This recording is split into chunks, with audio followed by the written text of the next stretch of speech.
제가 좋은 이유를 혹시 아시겠어요? 한국어로 된 찬양이 제 귀에 들리고 또 한국어로 기도하고 또 말씀을 나누는 것이 저에게는 큰 축복이고 은혜입니다. 여러분, 모국어가 영혼의 언어라는 말씀을 들어보신 적 있으신가요?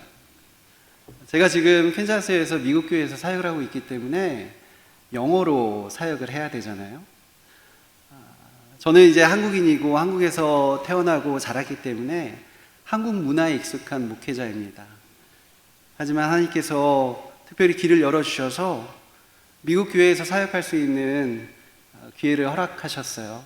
그래서 정말 감사한 마음으로 사역을 하고 있습니다. 그렇지만 가끔 그리울 때가 있습니다. 한국 분들이 그립고 또 한국 예배가 그리울 때가 있어요. 그래서 한국어가 고팠습니다. 근데 이제 목사님과 우리 박효한 목사님, 또 당회, 또 성도님들이 허락해 주셔서 이 자리에 설 수 있었습니다. 다시 한번 감사의 말씀을 전해드립니다. 감사합니다. 1부 예배를 마치고 이제 박 목사님과 이런저런 이야기를 나누면서 참 위로를 많이 얻었습니다. 디모데후서 1장 7절 말씀에 하나님이 우리에게 주신 것은 두려워한 마음이 아니요 곧 능력과 사랑과 절제하는 마음이니, 이런 말씀이 기록되어 있습니다. 저는 이 말씀이 계속 떠오르는 거예요. 이제 박 목사님께서 저에게 말씀하시면서 정말 큰 위로를 얻었습니다. 저에게는 힐링 타임이었던 것 같아요. 디모데후서 1장 7절 말씀은 사도 바울이 디모데에게 했던 말씀이거든요.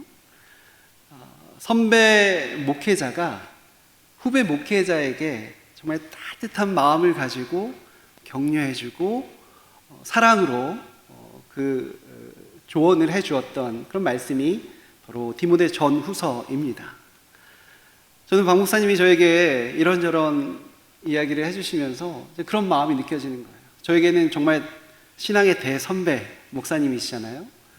선배 목회자가 까마득히 어린 후배 목회자에게 정말 위로의 말씀, 따뜻한 조언의 말씀을 들으면서 큰 용기와 또 힘을 얻게 됩니다. 앞서 말씀드렸듯이 저는 미국 교회에서 섬기고 있습니다. 캔자스를 가보신 적이 있으신가요? 네, 가보신 적 있으신 분 있으시고 들어보신 적 있으시죠? 네. 저는 이제 캔자스라는 곳을 이제 어릴 때 보았던 만화 오즈마법사, 그 만화의 배경이 캔자스잖아요. 그래서 그 정도만 알고 이제 캔자스에 가게 되었습니다. 하나님께서 저에게 특별한 은혜를 주셨던 것 같아요. 제가 비록 한국 목회자이지만 한국 목회자로서 하나님께서 열정을 주시고 비전을 주셨던 것 같아요. 다른 민족, 다른 인종, 다른 문화를 가진 사람을 섬길 수 있는 그런 기회를 주신 것 같습니다. 그래서 올 초 1월부터 정말 기쁜 마음으로, 감사한 마음으로 우리 성도들을 섬기면서 사역을 감당하고 있어요. 부족한 점이 많죠. 저희 교인들이 참 좋습니다. 너무 감사해요. 참 선하시고요, 배려해 주시고 잘 이해해 주십니다. 그래서 정말 기쁜 마음으로 사역을 감당하고 있어요. 얼마 전에 위임식이 있었습니다. 그래서 저희 교인 중에 한 분이 저에게 묻는 거예요. 위임식을 갔는데 혹시 한국에서, 제 가족이 한국에 계시거든요. 한국에서 혹시 식구 중에 누가 오시냐고 이렇게 물으시는 거예요. 그래서 저희 어머니가 오시는데 사실 연세가 좀 있으시고 몸도 좀 안 좋으시고 얼마 전에 수술하셨거든요. 그래서 안전하게 오실 수 있을지 좀 걱정이 된다, 이런 말씀을 드렸더니 그 교인이 저에게 또 물으시는 거예요. 연세가 어떻게 되시냐고. 그래서 이제 75세라고 말씀을 드렸죠. 그랬더니 그 교인이 그러시는 거예요. 아직 젊네. 그래서 저는 그 성도의 연세를 알지 못했어요. 알고 보니까 80세시더라고요. 근데 그분이요, 저랑 같이 동역하는 키 사역자들 중에 한 분이세요. 정말 중요한 사역자들 중에 한 분이세요. 저는 그분이 그렇게 나이가 많으신 줄 몰랐거든요. 왜냐하면 사역을 감당하실 때 정말로 열정과 힘과 모든 정성을 다해서 사역을 하시는 분이세요. 얼마 전에 저희가 BBS 여름 성경학교를 진행을 했습니다.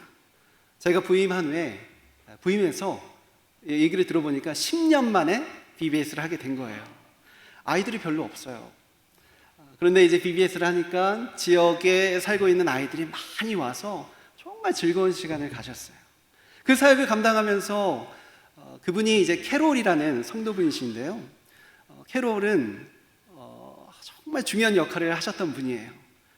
스테이션들이 몇 개가 있는데 혹시 BBS를 아시는 분들은 아시겠지만 스테이션이 있습니다. 한 스테이션을 감당하셔서 말씀을 너무나 잘 전해주셨던 분이세요. 아이들과 같이 활동하면서 정말 연세가 무색할 정도로 정말 열정을 다해 힘과 정성을 다해서 헌신해서 사랑으로 아이들을 섬겼던 분이 바로 그 캐롤 성도님이시거든요. 대부분 리타이어 하신 분들이지만 그 사역을 감당하실 때 모든 것을 쏟아부으면서 하시는 분들이세요. 그래서 참 감사합니다. 여러분, 리타이어의 뜻을 아시죠? 리타이어. 타이어를 새로 갈아 낀다는 거잖아요. 그래서 새롭게 다시 출발하는 겁니다. 그리스도인들에게 있어서 리타이어가 어디 있습니까? 주님께로 가기 전까지 맡은 사역, 그것이 무엇이든지 간에 하나님 앞에 정말 열정과 헌신으로 감당하는 것이 우리가 해야 되는 몫인 것이죠. 우리 교인들을 보니까 너무나 좋습니다. 또 저희 어머니가 한국에 얼마 전에 다시 돌아가셨는데 제가 지금 휴가 기간이에요. 그래서 이제 저희 목사님께서 말씀하셨듯이 저희 처가 쪽이 시카고이기 때문에 잠시 방문을 해서 또 이렇게 말씀을 전하게 됐습니다. 그래서 저희 어머니와 함께 시간을 보내면서 참 좋았습니다. 그래서 어머니를 또 뵙는 것 같기도 하고 그래서 너무나 좋아요. 저희 어머니가 이제 며칠 전에 돌아가셨는데 한국으로 돌아가셨는데 오해하지 마십시오. 네. 한국으로 다시 돌아가셨는데 참 아쉬움이 많이 남더라고요. 좀 더 잘해드릴 걸, 좀 더 얘기를 잘 들어드릴 걸, 함께 시간을 좀 더 보내드릴 걸, 아쉬움이 크더라고요. 제 어리석은 그 마음이 또 저의 모습이 느껴졌습니다. 근데 여러분들을 보니까 다시 힘이 나는 것 같습니다. 저는 오늘 여러분들과 하나님의 말씀을 나누면서 하나님의 형상에 대해서 나누고 싶습니다. 혹시 우리가 읽은 에베소서 2장 10절 말씀 다시 한번 볼 수 있을까요? 에베소서 2장 10절 말씀 다시 한번 읽으면 좋겠어요. 아직 준비가 안 됐으면 제가 읽어드리겠습니다. 우리는 그가 만드신 바라 그리스도 예수 안에서 선한 일을 위하여 지으심을 받은 자니 이 일은 하나님이 예비하사 우리를 그 가운데서 행하게 하려 하심이니라. 이 말씀은 지난주에 박혜영 목사님께서 여러분들과 함께 나누셨던 본문 말씀 중에 하나입니다. 그리고 오늘 저는 이 에베소서 2장 10절 말씀 가운데 그리스도 예수 안에서라는 이 어구에 대해서 저희가 생각해보고 집중해서 한번 깨달음을 얻으면 좋겠다, 그런 생각을 갖게 되었어요. 저는 기본적으로요, 저와 여러분들을 다 포함해서 정말로 하나님 안에서 귀한 존재라고 생각을 합니다. 하나님께서 우리를 지으실 때 하나님의 형상으로 저희를 만드셨어요. 하나님의 형상으로 만들었다는 것은 하나님의 외모적인 모습을 따라 우리가 빚어졌다는 것이 아니라 하나님의 내면적인 모습, 하나님의 성품을 닮아 지어졌다는 것이죠. 하나님의 선하심, 하나님의 인자하심, 은혜, 사랑이 우리 가운데 있다라는 겁니다. 그렇기 때문에 한 분 한 분이 너무나 소중한 것이죠. 하나님께서 저에게 하나님의 특별한 은혜를 주셨고요, 또 하나님께서 여러분들 각자에게 하나님께서 은혜와 사랑과 은사를 주셨습니다. 은사는 여러 가지나 성령은 같고 사역은 여러 가지나 주도 같으며 직분은 여러 가지나 모든 것을 모든 사람 가운데 이루시는 하나님은 같으니, 이 말씀처럼요, 하나님께서 우리 각자 모두를 특별하게 존귀하게 다르게 지으셨다라는 것이죠. 다름이 우리 가운데 있지만 생각이 다르고 살아왔던 환경이 다르고 또 생각하는 지향하는 바가 다르지만 그 다름 가운데 하나님께서 우리 모두에게 은혜를 주셔서 하나이신 성부, 성자, 성령 하나님을 섬기고 또 찬양하고 예배할 수 있는 은혜를 주셨다라는 것입니다. 우리가 서로 다르지만 또 하나님께서 우리에게 특별하게 공통된 목적, 공통된 삶의 의미를 주셨습니다. 그 말씀이요, 로마서 8장 29절 말씀이에요. 하나님이 미리 알고 계신 자들 또한 그 아들의 형상을 본받게 하기 위하여 미리 예정하셨으니, 이 말씀에 쓰여진 것처럼 우리 믿는 자들에게 하나님께서 공통적으로 주신 삶의 방향이 있다는 겁니다. 우리가 지향해야 되는 삶의 의미가, 지어진 목적이, 공통된 지어진 목적이 있다는 것이죠. 그것이 무엇입니까? 예수 그리스도의 형상, 그 아들의 형상, 하나님의 아들 예수님의 형상을 본받게 하기 위하여, 다시 말씀드리면 예수님을 본받아 살아가는 것이 하나님의 형상대로 살아간다라는 그런 뜻의 말씀이라는 것이죠. 여러분 기억하십시오. 하나님의 형상으로 살아간다는 것은 예수님을 본받으며 살아가야 된다는 거예요. 그렇다면 여기에서 중요한 질문이 있습니다. 예수님의 형상은 어떠한 것일까? 여러분, 제가 중간중간에 말씀 구절을 말씀을 드리는데요, 이 말씀이 여러분들이 꼭 기억하셨으면 하는 바람이 있어서, 여러분들 성경책 다 갖고 계시죠? 네, 요한복음 1장 14절을 한번 찾아보세요. 요한복음 1장 14절 말씀입니다.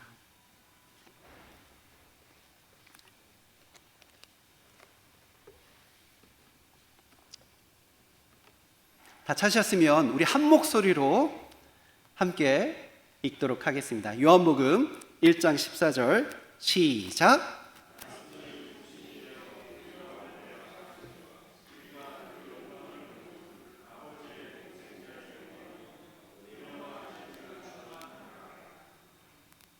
여러분, 이 말씀을 꼭 기억하셨으면 좋겠습니다. 예수님께서 이 땅 가운데 어떠한 모습으로 오셨는지를 잘 보여주는 말씀이 있어요. 말씀이 육신이 되어 우리 가운데 거하심에 우리가 그의 영광을 보니 아버지 독생자의 영광이요 은혜와 진리가 충만하더라. 예수님의 모습입니다. 누가 했던 말씀인가요? 누가 했던 말씀이게요? 세례 요한이 했던 말씀입니다. 세례 요한이요, 요단강에서 사람들에게 세례를 줄 때에 예수님께서 걸어오시죠. 그 예수님을 바라보고 이 세례 요한은요, 영적인 눈으로 첫눈에 예수님이 누구시다라는 것을 알았던 거예요. 그래서 그가, 세례 요한이 믿음의 고백으로 드렸던 그 말씀이 바로 요한복음 1장 14절 말씀입니다. 말씀이 육신이 되어 우리 가운데 거하시면, 하나님의 말씀 그 자체로 오신 분이 바로 예수 그리스도라는 것이죠. 말씀이 육신이 되어 우리 가운데 거하시면 우리가 그의 영광을 보니 아버지의 독생자의 은혜요 은혜와 진리가 충만하더라. 예수님 안에 은혜와 진리가 충만한 모습을 세례 요한은요, 영적인 눈으로 구별할 수 있었던 것이죠. 저희들도요, 하나님의 백성으로 살아가면서 하나님의 눈으로, 영적인 눈으로 세상을 바라보는 것이 참으로 중요합니다. 그럴 수 있도록 날마다 깨어서 기도해야죠. 성령 충만할 수 있도록 하나님 말씀 가운데 거해야죠. 예수 안에 거한다는 것은요, 말씀으로 오신, 하나님의 말씀으로 오신 그 말씀 가운데, 예수 안에 거한다는 것은 말씀 안에 거한다는 거예요. 그래서 우리가 끊임없이 하나님의 말씀을 봐야 합니다. 하나님의 말씀 가운데 거하면서 그것을 묵상하면서 날마다 묵상하면서 하나님의 뜻이 무엇인지를 분별해야죠. 이 율법책을 내 입에서 떠나지 말게 하고 이것을 주여라 묵상하여 그 안에 기록된 대로 다 지켜 행하라. 그리하면 내 길이 평탄할 것이요 내가 형통하리라. 어디에서 나온 말씀입니까? 여호수아 1장 8절 말씀입니다. 하나님께서 이제 모세 이후에 모세가 죽고 난 뒤에 그 다음 이스라엘의 리더였던 여호수아에게 하셨던 말씀이에요. 이 말씀을 보면요, 우리가 이 땅을 살아가면서 지향해야 되는 바가 이 안에 담겨져 있는 거예요. 하나님 말씀을 날마다 묵상하여서 내 입에서 떠나지 말게 하고 그 안에 묵상하며 그 안에 거하며 살아가야 된다는 것이죠. 그러면 어떻게 된다고 합니까? 내 길이 평탄해지고 내가 형통하리라. 여기서 말하는 형통은요, 성공의 의미를 이야기합니다. 우리가 인생을 살아가면서 성공할 수 있다, 그 얘기를 분명하게 하고 있는 거예요. 여러분, 세상의 기준과 가치로 보면요, 성공한 삶은 무엇입니까? 부가 많다, 돈이 많다, 물질이 많다, 권력이 있다, 사회적 지위가 높다, 이런 것들을 가리키잖아요. 하지만 우리 믿는 자들은 생각을 달리해야 합니다. 하나님께서 여호수아에게 말씀하셨던 것처럼 하나님 말씀 그 안에 거할 때, 그 안에 거할 때 그 삶 자체가 바로 형통의 삶, 성공의 삶이라는 것이죠. 우리 모두는요, 하나님 말씀 가운데 거해야 되는 거예요. 그럴 때에 우리의 길이 평탄해지고 형통한 삶을 살 수 있게 되는 것이죠. 말씀이 육신되어 우리 가운데 거하시는 예수님을 그 세례요한이 바라보고 예수님 안에 담겨져 있는 그것을 영적인 눈으로 바라보게 됩니다. 그 모습이 어떤 모습입니까? 은혜와 진리가 충만한 모습입니다. 에베소서 2장 10절 말씀, 오늘 본 말씀, 우리는 그가 만드신 바라 그리스도 예수 안에서 지으심을 받은 자니, 우리 모두는 그리스도 예수 안에서 지으심을 받았다 말씀하시죠. 그 말은요, 우리는요, 인생을 살면서 예수님을 본받으며 살라라는 의미와 동일합니다. 예수님의 성품, 은혜와 진리가 충만하신 예수님이십니다. 그렇다면 답은 나와 있죠. 우리 모두는요, 예수님처럼 은혜와 진리가 충만한 삶을 살아가야 되는 것이죠. 여기서 은혜란 무엇입니까? 헤세드를 가리켜요. 헤세드, 히브리어로 하나님의 사랑. 사랑 안에 한 수식어가 붙습니다. 무조건적인 사랑. 하나님께서 이스라엘 백성들, 그 죄 많고 죄악된 삶을 살았던 그 이스라엘 백성들을 용서하시고 또 용서하시고 그들에게 자비와 은혜와 사랑을 베푸셨던 것처럼 죄 많은 우리들, 하나님 앞에 죄인일 수밖에 없는 우리들에게 하나님께서 무조건적인 사랑과 용서와 자비와 은혜를 내려주셔서 우리가 지금껏 살아있고 살아갈 수 있는 힘과 용기를 주시고 성령의 은혜를 주신 그 하나님을 바라볼 때에 우리는 그 무조건적인 사랑, 그 하나님의 사랑을 경험하며 살아갈 수 있게 되는 것이죠. 예수님 안에 있었던 은혜가 바로 그 헤세드의 은혜입니다. 사람들을 무조건적으로 사랑하시고 아무 조건 없이, 우리 각자는 알잖아요. 나 자신의 허물과 죄악된 모습을 압니다. 그럼에도 불구하고 하나님은 우리를 모두 사랑하셔서 우리로 하여금 죄에서 벗어나게 하시고 하나님의 은혜 가운데, 사랑 가운데 머물 수 있는 그런 축복을 우리 모두에게 주신 것이죠. 그것이 바로 하나님의 사랑이고 예수 안에 담겨져 있던 은혜의 모습입니다. 진리는 무엇입니까? 예수님 안에 충만했던 그 진리, 그 진리는요, 하나님의 뜻인 것이죠. 여러분, 우리가 하나님 말씀 가운데 거하며 살아갈 때에 반드시 기억해야 되는 것이 있어요. 그 안에 거하면서 살아간다는 것은요, 그냥 하나님의 말씀을 읽고 그냥 잊어버리는 것이 아니라 그 말씀을 어떻게든 실천하며 하나님의 뜻이 무엇인지 분별하여 그 뜻대로 살아가도록 노력하는 삶을 가리키는 거예요. 그것이 바로 진리입니다. 예수님 안에 충만했던 것이 바로 그 진리인 것이죠. 너희가 진리를 알지니 그 진리가 너희를 자유롭게 하리라. 하나님의 뜻이 무엇인지 분별함을 통하여 그 뜻대로 행하며 살아갈 때에 우리는 자유함을 얻게 된다라는 것이죠. 은혜와 진리가 충만하신 예수님의 성품을 닮아가는 우리 모두가 되면 좋겠습니다. 여러분, 요한복음 8장을 보시면요, 예수님의 그 성품, 은혜와 진리가 충만했던 그 예수님의 성품을 너무나 잘 보여주는 이야기가 등장을 합니다. 그것이 바로 간음한 여인 사건이죠. 당시에 서기관들과 바리새인들이 한 여인을 데리고 옵니다. 예수님 앞에 데려오죠. 간음하다 잡힌 여인입니다. 그 여인을 데리고 와서 예수님께 질문을 던지죠. 모세의 율법에는 간음하다 걸린 여인을 돌로 쳐 죽이라, 이렇게 기록되어 있는데 예수님, 당신은 어떻게 하실 겁니까? 그 여인을 데려오고 그 질문을 던진 이유는요, 다름 아닌 그 예수님으로부터 어떤 실수, 예수님의 어떤 율법적인 오류를 발견하기 위함이었습니다. 굉장히 어려운 질문이었어요. 왜냐하면 당시에 이스라엘이 로마의 속국이었습니다. 그래서 그들은요, 이스라엘 법을 더 우선시 여기기보다는 로마의 법을 따라야 했어요.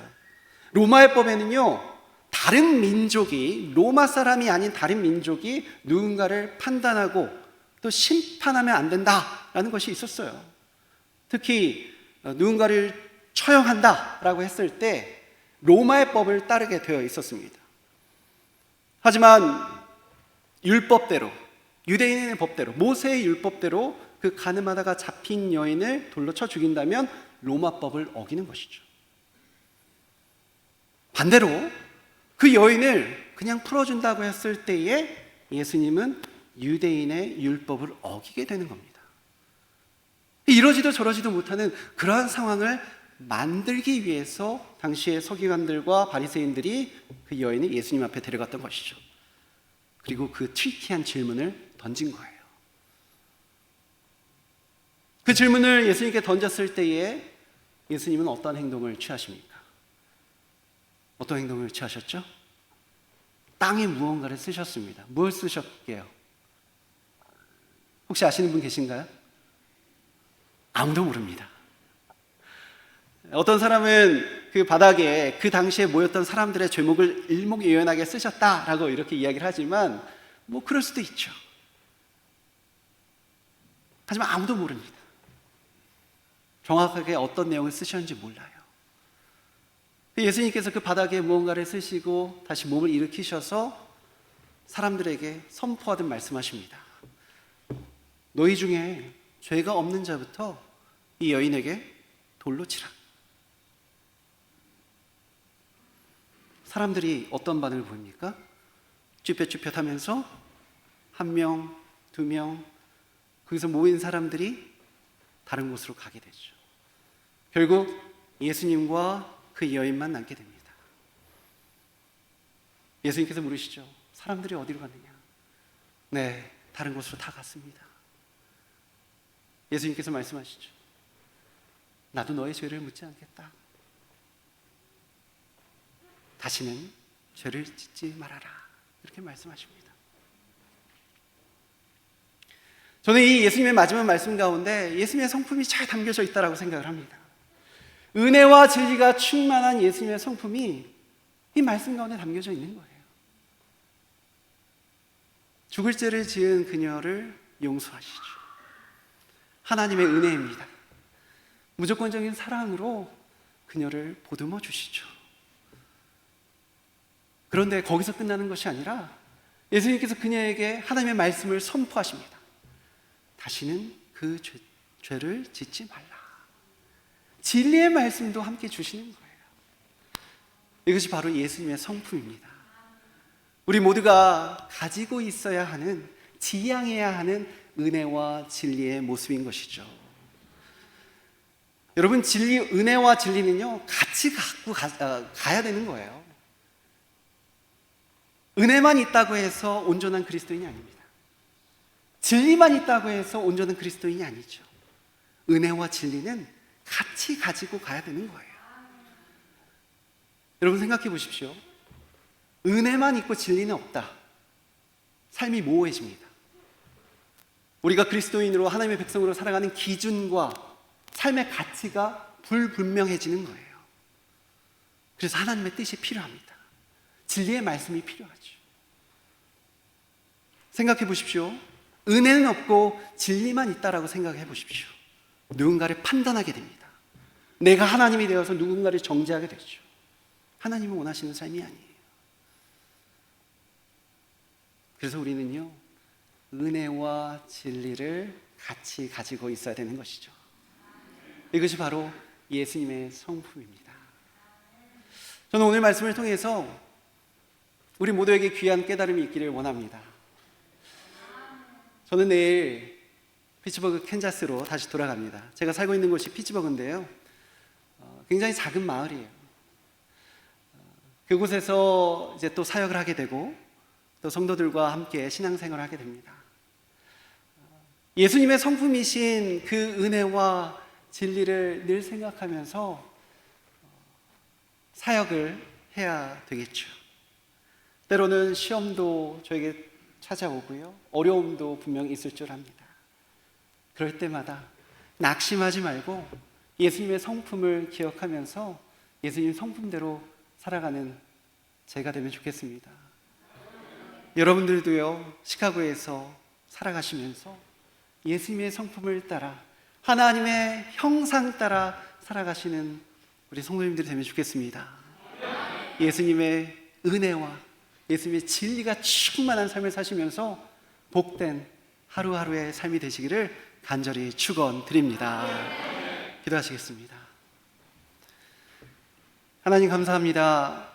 오늘 귀한 날을 허락하셔서 하나님께 온전한 예배자의 모습으로 나가게 하심을 감사합니다. 오늘 이 부족한 종의 입술을 통하여 하나님께서 주셨던 말씀을 기억할 수 있도록 인도하여 주시옵소서. 하나님의 형상 따라 살아가는 우리 모두가 될 수 있도록 함께하여 주시옵소서. 예수님의 성품, 은혜와 진리가 충만한 삶을 본받아 살아가는 우리 한 사람 한 사람이 될 수 있도록 함께하여 주시옵소서.